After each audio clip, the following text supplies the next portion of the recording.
Good morning, everybody. We'll go ahead and get started with our webinar for today. Really appreciate you joining us. And today we are going to kind of re-look at high performance pigments versus classical pigments. So I will be recording this as I always do, and all of those in attendance will receive a link to the recording as well as the PDF. And as always, if you have any questions along the way, feel free to add those into the chat box and I'll address them at the end of the session. So with that, we'll go ahead and get started. I'll go off camera here so that you have a full screen. So as I mentioned, we're talking about the high performance pigments and classical pigments.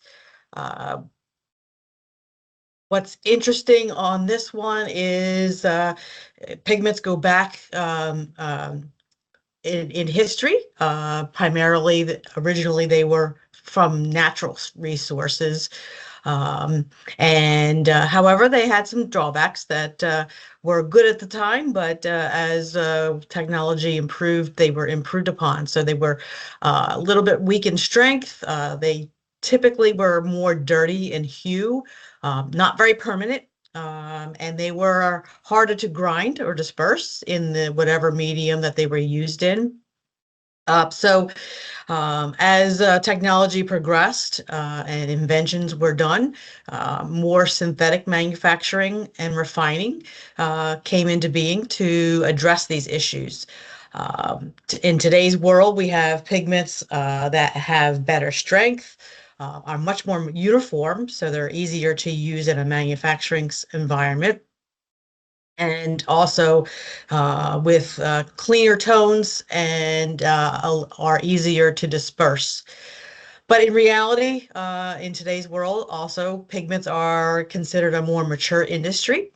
Um, there's not a lot of new product development that is happening in there in terms of discovering new color indexes. What is typically tried to do is using the material, the chemistries that are already in commercial usage to find better performance from those, so that there is better value in use for those types of chemistries. Where we see additional growth, that comes from the use of specialty pigments and effect pigments to be able to push the boundaries of the color spaces that you're able to achieve, and offer your end customers something that's more tailored to their interests and needs. So from a classification perspective, um, the high performance fall into both organic and inorganic areas. In past webinars, we've taken a closer look at polycyclic and metal complex. There's also a subset of azo pigments that are considered high performance pigments. And on the inorganic side, these are in the synthetic area, primarily in the structured CICPs and also the effect pigments as well. So just some examples. There's a lot on this slide, so I will just highlight a few things in here. On the polycyclic area, many chemistries fall into this type of chemistry family. In the green boxes, I've highlighted just a few of the key, more commercial, important color indexes that fall into these types of categories, that are well used in the various application areas. And they all have their uniquenesses in terms of performance. Typically, they will all have those standard high performance type technical properties, and then there are also a variety of color positionings as well. On the high performance azos, benzimidazolones are probably some of the key areas in there. The disazo condensation is also in that space as well, as far as high performance azo pigments are concerned. The CPC blue pigments and blue and green pigments, these tend to straddle. Um, they have properties of both a high performance as well as the classical. On the high performance side, they tend to have all the technical properties of a high performance, but they tend to be in the price range more of the classical area. So they kind of straddle both. Various polymorphic structures are in there. The alpha and the beta, we've talked about these in the past, are the most commercial of the important areas. Oh boy. So complex inorganics on the inorganic side are the are truly high performance. There are a number of very key ones that are well used in the industry. Um, they are primarily in that high performance category because of their physical properties and their technical properties that they offer, not so much for their strength or for their chroma and hue activities. Of course, this the periodic table gives an idea for the CICPs where they how they get their primary color as well as the modification of that hue. Effect pigments is not necessarily considered a high performance pigments, but their technical properties do lend itself well to provide high performance to formulations in there. But they also provide opportunities to expand color palette with respect to the formulations offering to your customers, whether that be brand identity, uniqueness out there, catching the eye of the end consumer when they walk down the aisles of a supermarket. All these are efforts to be able to catch the eye of the actual purchaser of the product, to be able to further the brand or further the color for the end product. On the classical side, these tend to fall in the organic side, in the azochemistry. This is one of the oldest chemistries that are known in the synthetic era of pigment manufacturing, both on the monoazo and diazo areas for azo pigments. Azo pigments, again, as I mentioned, they show up everywhere in all application areas. They're well used. It's the largest volumes. They're manufactured all over the world. All kinds of shades are available, and they all are always going to be very cost-effective pigments for your needs. However, you need to make sure that you match up your needs with the availability of performance from azo pigments. As I mentioned, highest volume in the world as far as a volume of chemistries. There are many unique chemistries within that general azo uh, categories. I've highlighted here in each of these categories some of the more prominent chemistries that are used in different types of application areas. But there are many choices depending on where you need to be in terms of color space as well as performance.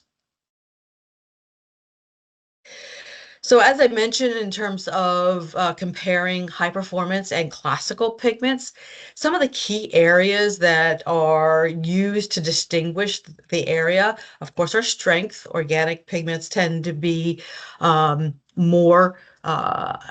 higher strength than the inorganic pigments. Weather fastness. The inorganic pigments are always going to be the most weather fast of all types of pigments. And then the organic pigments tend to be a varied types of weather resistant depending on the chemistry. Heat stability is another area. The inorganics are always going to have the highest heat stability available.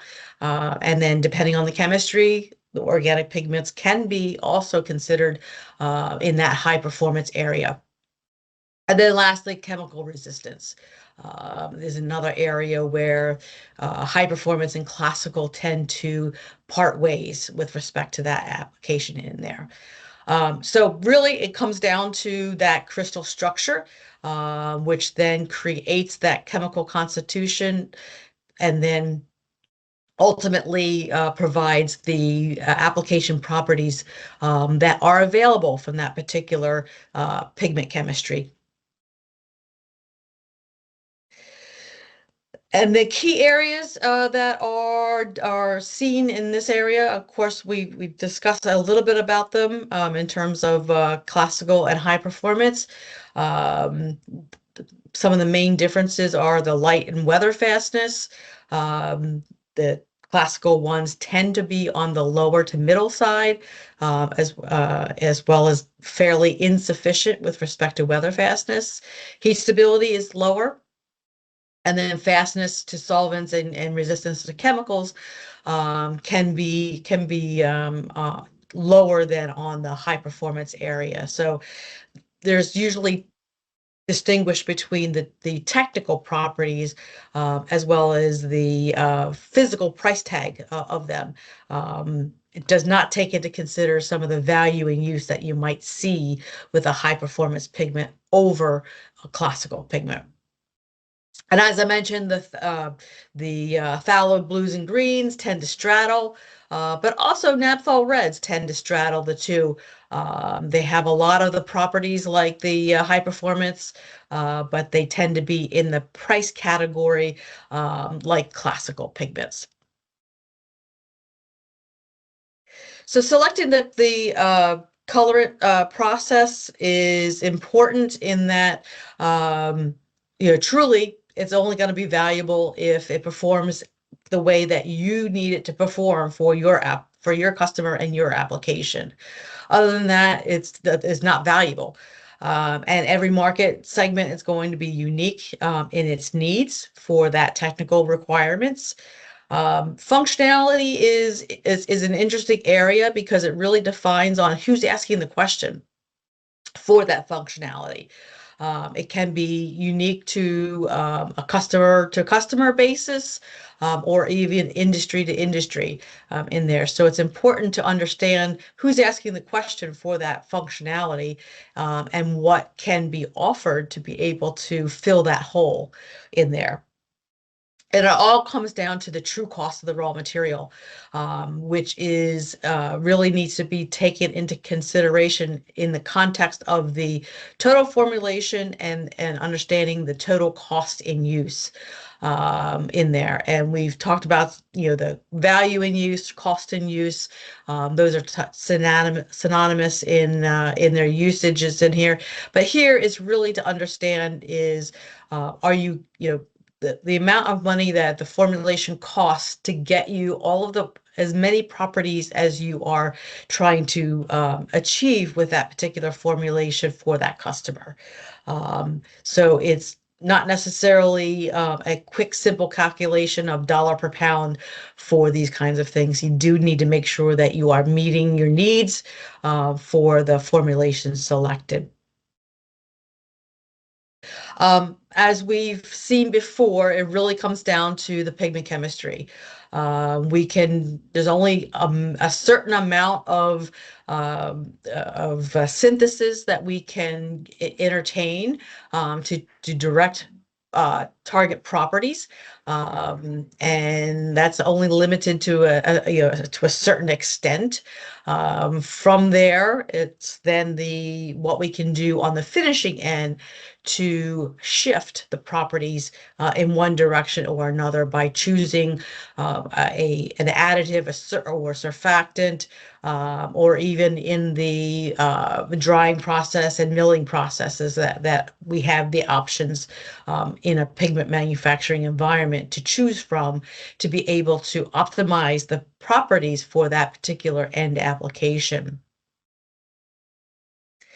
So when selecting a pigment, it's always nice to be able to join forces with respect with a pigment supplier, primarily because we have a very deep understanding of the pigment itself and the technologies, so that we can help you best match a product for your application needs. There are many choices, as we've seen in many of these webinars, in each color index that are available. And so it's really, as I've said before, my job to make sure that you have the right product for your needs, not necessarily if it was in the plastics grade category or coatings or inks grades category. It's really important for me to make sure that you have the product that you need to get the properties that you're trying to achieve. So as you've seen this before, it's always going to be a balance in what you do and what we do here on the Sudarshan side to be able to match up, to be able to get to help you achieve as many of those musts that you have on your list, as well as some of the wants and maybe even a nice to have as well. So it's good to have that priority and attribute list available when we talk, so that we can match up as best as possible. You're never going to get everything that you're looking for, so we try to balance it as much as possible. So doing a little bit of a deeper dive into there. So as we kind of go through and extend in that statement that I made, as far as developing a pigment chemistry, but we do know how to do that with respect to color. So as we create the synthesis, there are chromophores that are available in a molecule that those in combined with the electron donors and acceptors help to orient that particular crystal, and that's ultimately going to result in that particular hue of the of for color space. And how does that translate into chemistry? So on the classical side, of course, is the azo chemistries. And these are, the hue is really defined by the selection of the coupling compound, and potentially a salt selection if it's a laked azo pigment in here. So we can achieve color ranges from all the way from a very green shade yellow through orange, red, blue, and violet and brown color spaces, depending on all the choices above. Within each color index, we can then make that shift or adjustment based on the crystal geometry, particle size, and shape, and then also some polymorphism that comes into play as well. So there are some options that we have with respect to creating that synthesis as far as color. So examples, here in the monoazo area, you can see by changing that coupling compound selection in these monoazo yellows, we can see how that color shifts from a green shade yellow all the way through to a very red shade yellow with the pigment yellow 65. In the choice of salt, in the pigment red 48 color space, by changing that salt, we can also change that color. So ultimately, the entire molecule is identical except for that salt compound that is used to lake that material. So when you choose from the barium that creates the pigment red 48-1 to calcium, you get the 48-2. So you move it to the blue space. 48.3 is strontium, making it even more blue. And then the bluest is the 48.4 with the manganese. So all in just the changing of the salt during the laking process influences what ultimate color space that you receive. Polymorphism is a key area for impacting the hue. So on the high performance side is the CPC blues. We've talked about these in the past, where the alpha blues being the red shade, there's going to be more overlap of the copper atom in the molecule. And on the beta side, which are the green shade, there's less overlap. So you can get an idea of this color space here in the chart here when you look at these, the two betas and the two alphas in a powder coating formulation.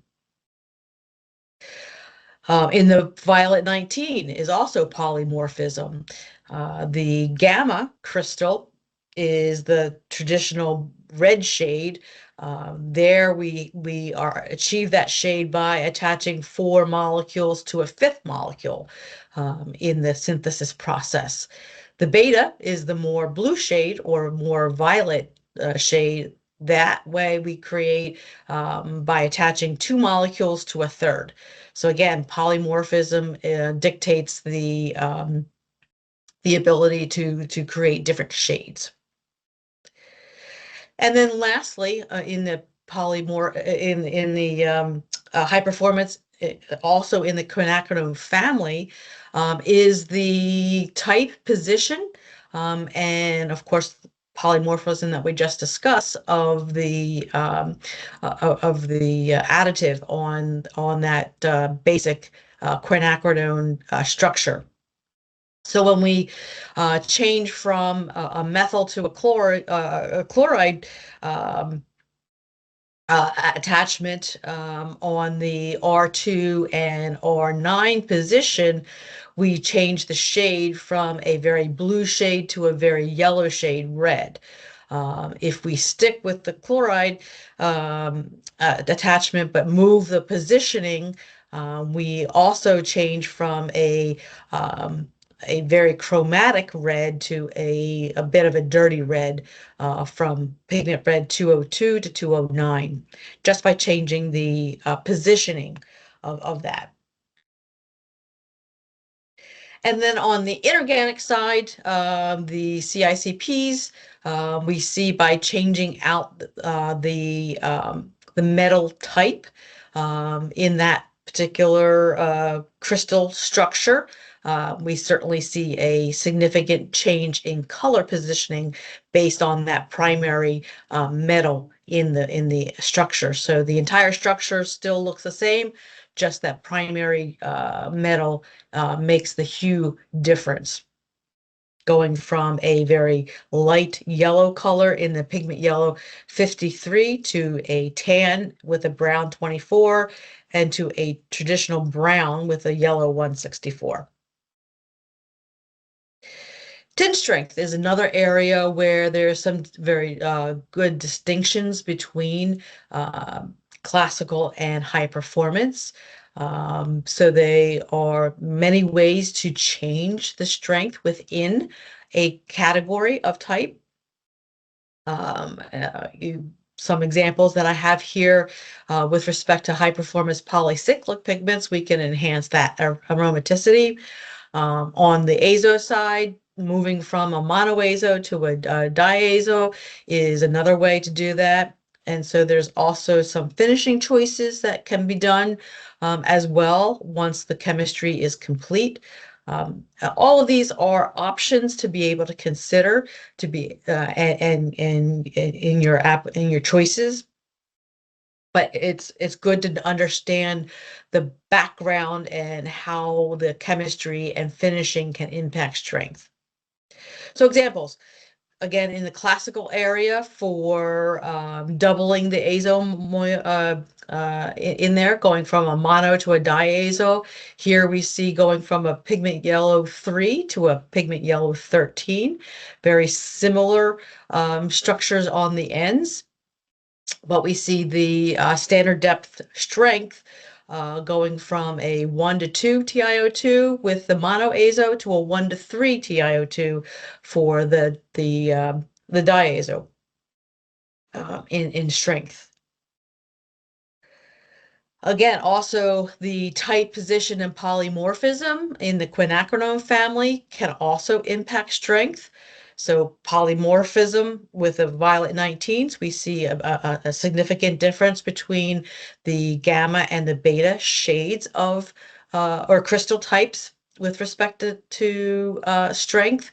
And then again, the type and positioning, moving from a methyl with the pigment red 122 to a chloride with the pigment red 202, we start to see a drop off in strength just in the type of substitute.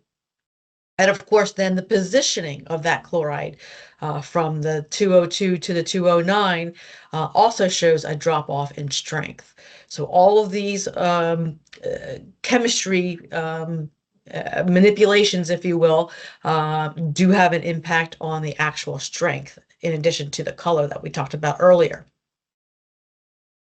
Finishing can also, as I mentioned, can also shift in one direction or another. And finishing, we usually attribute that to a grade of pigment. So in this particular example, I have 3 grades of a pigment blue 15-3 evaluated in a powder coating formulation. And here, so we're taking a look at the tint strength, or the L value of this particular formulation. The lower the L value, the higher the strength. And in this particular case, a plastics grade and coatings grade, they're very similar, but much stronger than the ink grade in the same formulation. And if we look a little bit from the TDS and the physical properties of this particular one, we see that in this particular case, the ink grade blue 15-3 has a lower oil absorption number, meaning that there's less interaction with the formulation system.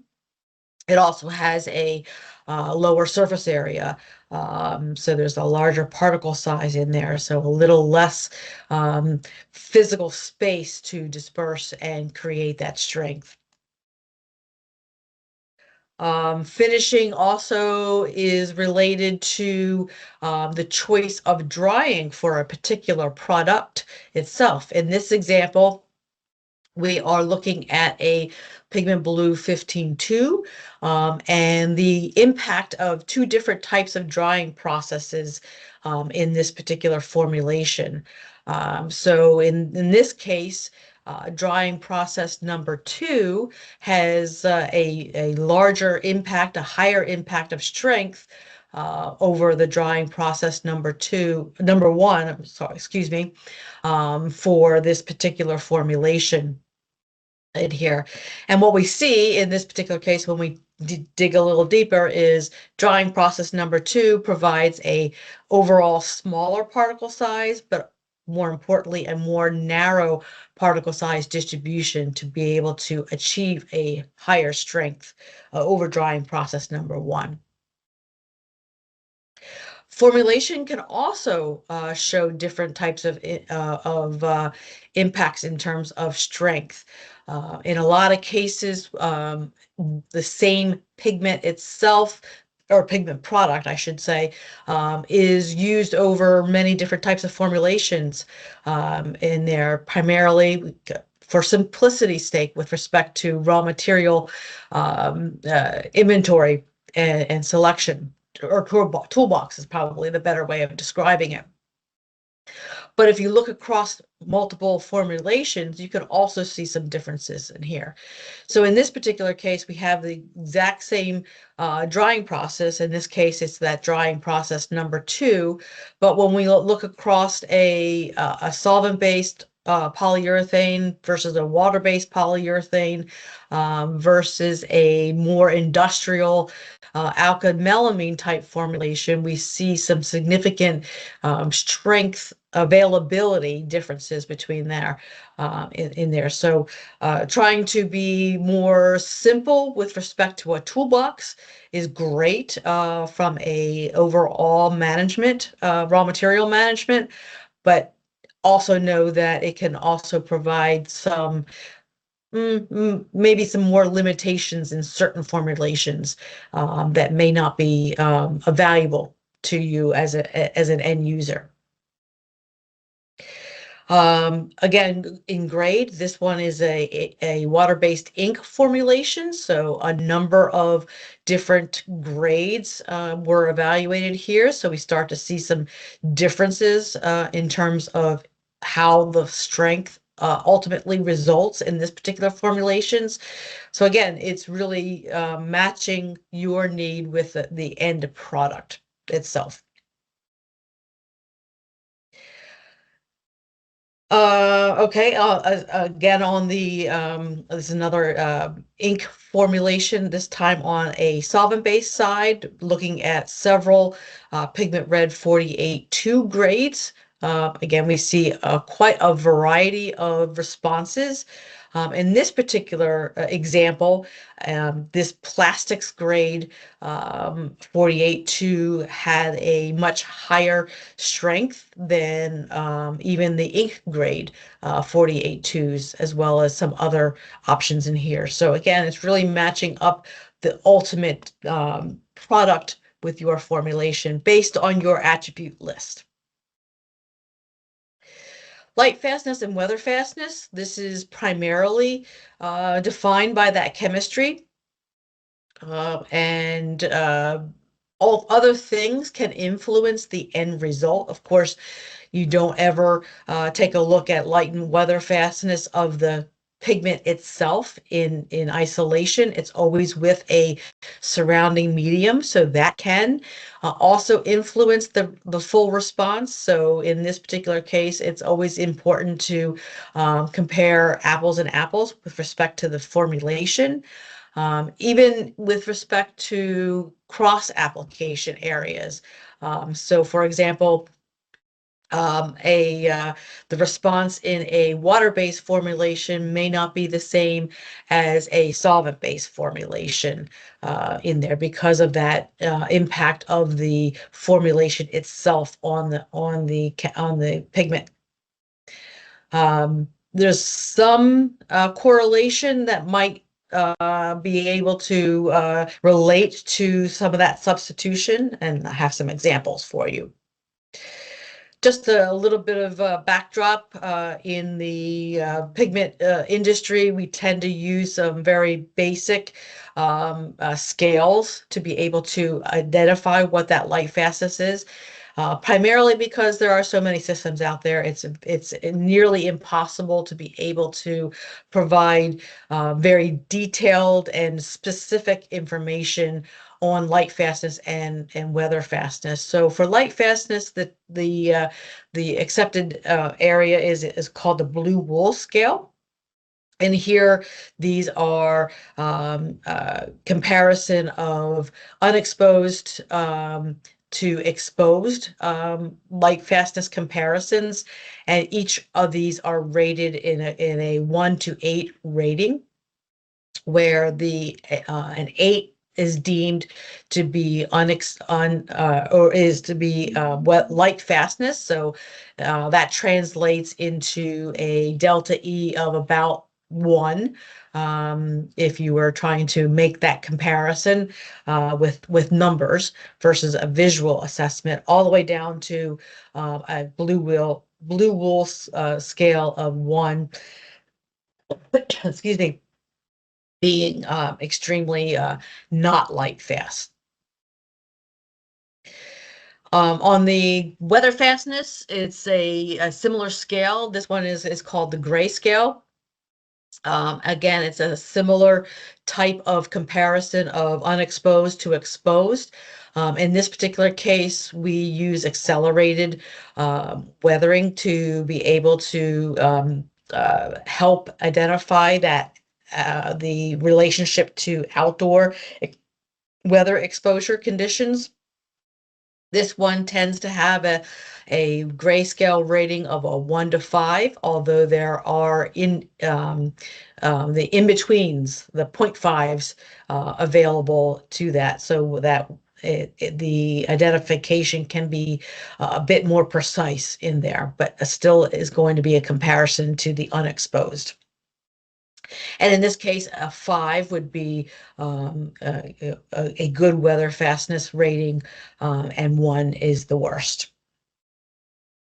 So chemistry and how does that relate? Again, we can talk about the chemistry. In here, in this particular case, it is the selection of those coupling compounds in that in the mono azo category. So you can see on the left-hand side of the chart are the light fastness and weather fastness relationships with respect to those choices as you go down in the in those choices. So we start to see some improvement in weather fastness with the yellow 74 and the yellow 65 based on those choices. On the diazo family, same thing here. In this particular case, the weather fastness of the disazos are is poor all around. Not recommended for any type of exterior application areas. And we do see some improvement in light fastness as you change out those coupling compounds. The salt itself in these monoazos is can be influencing the light fastness and weather fastness. So it's kind of interesting to note in this particular one. Again, I throw that periodic table in there for all of you all of you geeks out there like me that like to see this relationship. But if you take a look at the fourth row, which is the pigment red 48.2 and the pigment red 48.4. They are in that same row. They have the better light fastness response over the three that are in the second column in there. So just a little interesting fun fact in there so that you can take that to your high school chemistry students to be able to give them that little quiz. But again, the choice of salt can influence the light fastness in here. All in all, not good choices for weather fastness. And then, of course, the substitution pattern in this particular case can influence that light fastness. So I'll lead you through this chart. So if we move from, in this particular case, if we move from the choice of methyl to the chloride from red 122 to red 202, we see a slight drop off in weather fastness in that area. And then the positioning from from the 202 to the 209 of that chlorine then starts to show a little drop off in the light fastness in there. And the explanation there is really is because we're decreasing that distance between the substituents and the NH in the structure there. So when that distance is small, like the red 209, the performance in light fastness is less. How can we make adjustments for some of those issues or understand specific areas where we can make improvements? An example that we've talked about in past webinars is in weatherability, where there might be a region of high acid rain.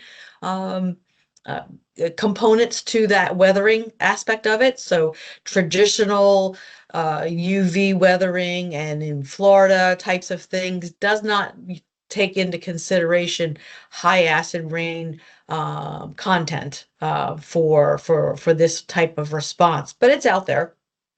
And it's always good to know what options that you have for these types of regions in this property.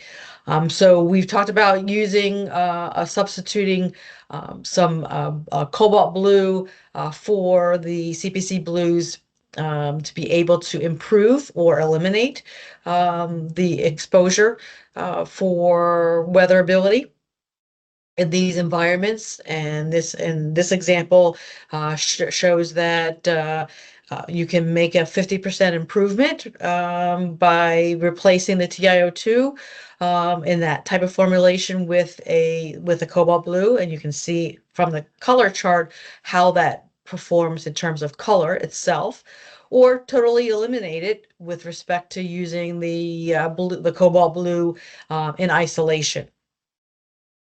You get the same response.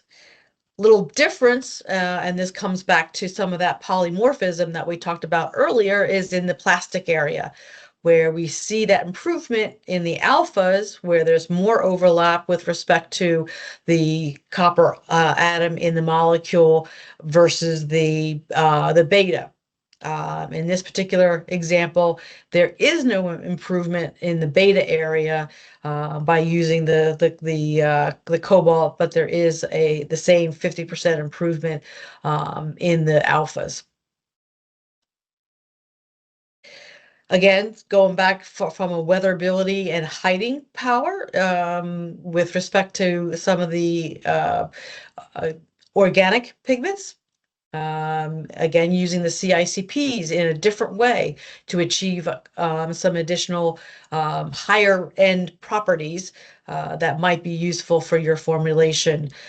So in a couple of RAL colors, in this particular case, a yellow, where we replaced the pigment yellow 139 in combination with TiO2 is a known issue with respect to weather fastness.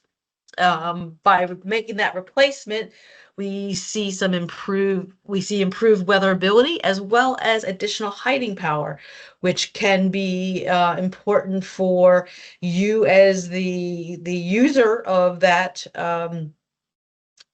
sort some additional value in use, because then you might be able to lower your ultimate P to B of your formulation, so you get additional value in use internally, or that might be an offering that you could offer your end customer for a lower film build for them in terms of lightweighting or the like. And then the other example is in this orange formulation, where there's actually three kind of no-nos with respect to TiO2 and weathering, is the yellow 139 we just spoke about, orange 36, and red 254. All of them have issues with respect to TiO2, photocatalytic degradation for long-term weatherability.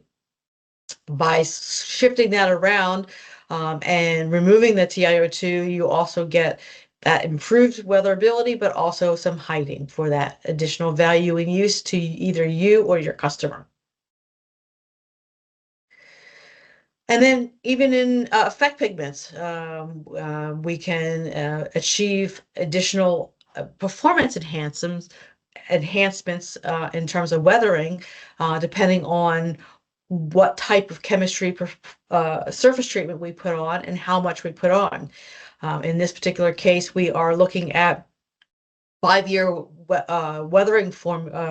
weathering of a very, very fine silver mica, where we have a a formulation that meets many very strict, in this particular case, I'm referring to powder coating formulations, the ALMA 2605, 2604 weathering needs to be able to maintain that 50% gloss retention, and in this particular example, a color retention as well for those. So, and in every case, there are always options to match the performance to your needs, depending on how we choose to go forward.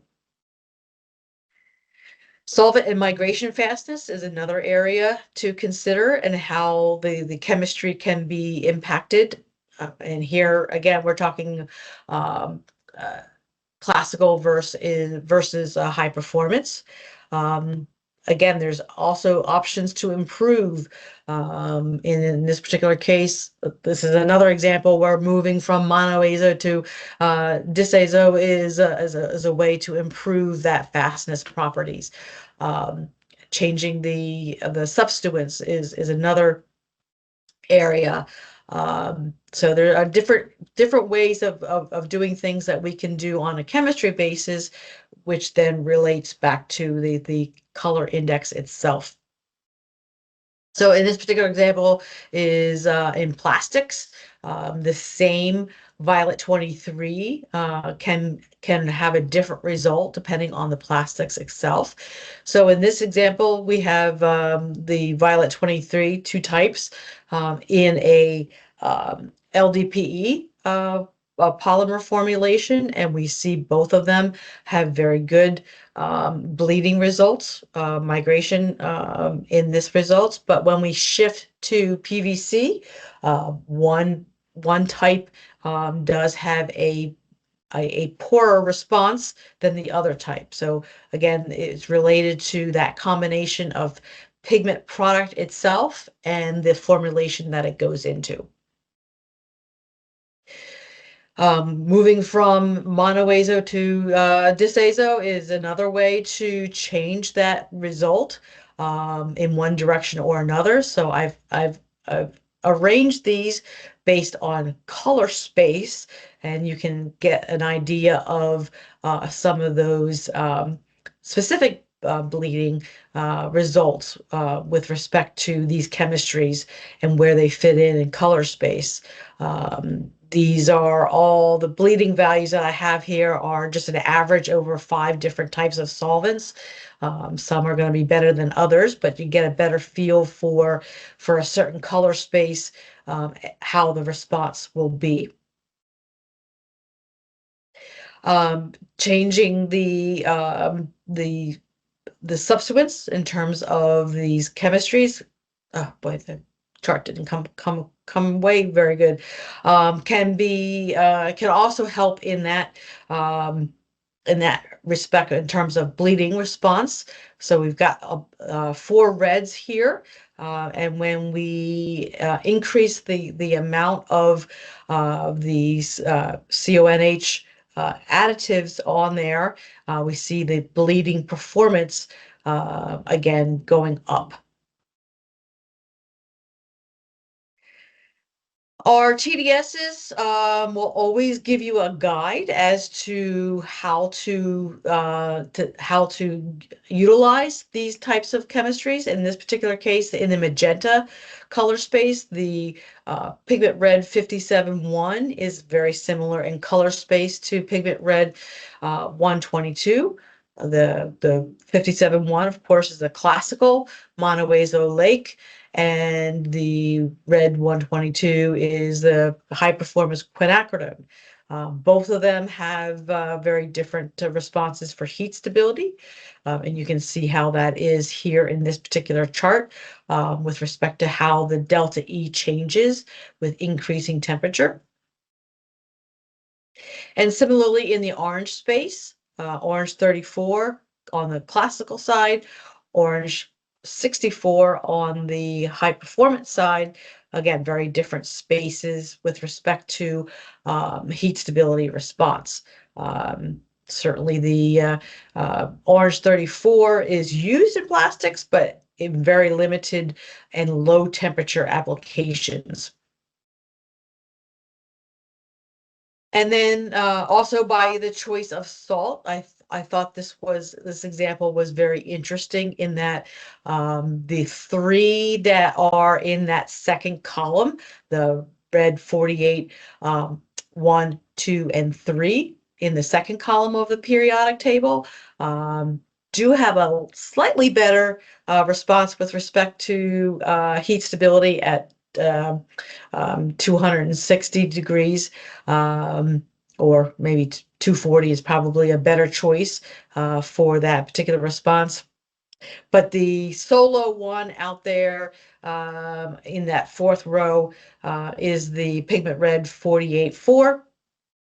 Which has a much lower response for heat stability. So the positioning in that periodic table with respect to the salt itself is very interesting with respect to heat stability.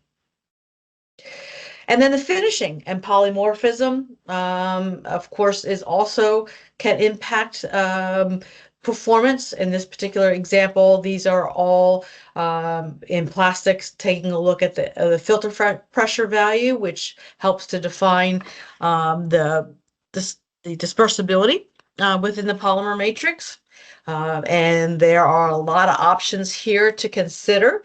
I've placed the line here at 2 bars per gram, is typically the one that we use for basically is a kind of cutoff that we use for fiber and film.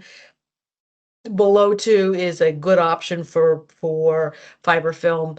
Above 2, not so much in here. But what you can see is that some of within the color indexes, the finishing choices that are made for that particular product can influence that dispersibility. But it's also interesting to note that not all of the plastics grades are considered equals. In some cases, products that are developed for coatings or even an inkjet grade do have some very interesting responses for this particular performance attribute. And chemistry in terms of in the powder coating area for overbake stability. Again, we saw this in heat stability in the plastics area, where the orange 34 was not very heat stable. We also see this in powder coating as well, even though it's a slightly lower temperature for the curing. But it's still orange 34 is not a very good choice with respect to overbake stability in powder coatings. Within the 2 high performance pigments, the orange 34 or orange 36, excuse me, and orange 64, it really depends on the type of formulation that you're using it in. They both can be good with respect to high TiO2 areas, or if you're going for a more browner color with respect to a combination with carbon black, both are very good. But in mass tone or near mass tones, the orange 64 performance then falls off. In powder coatings again, we also see something very similar with the Pigment Blue 15-3, which we saw in an earlier slide for this ink grade with respect to overbake stability, where this ink grade does have a less of a performance than the other 2.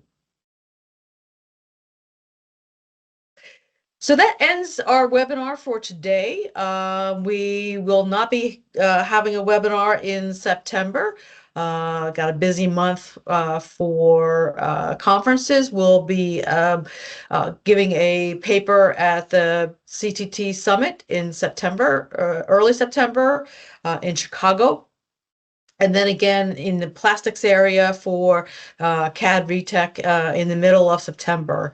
Also, we're celebrating the 100 years of the CPMA Association, which Sudarshan is a member of and a board member of. So we are proud to be able to have those connections in with them, to be able to help that organization help us in steering through a lot of the regulatory and environmental types of things that are happening in the industry. So with that, I'd like to open it up to any questions that you might have, and we can go from there.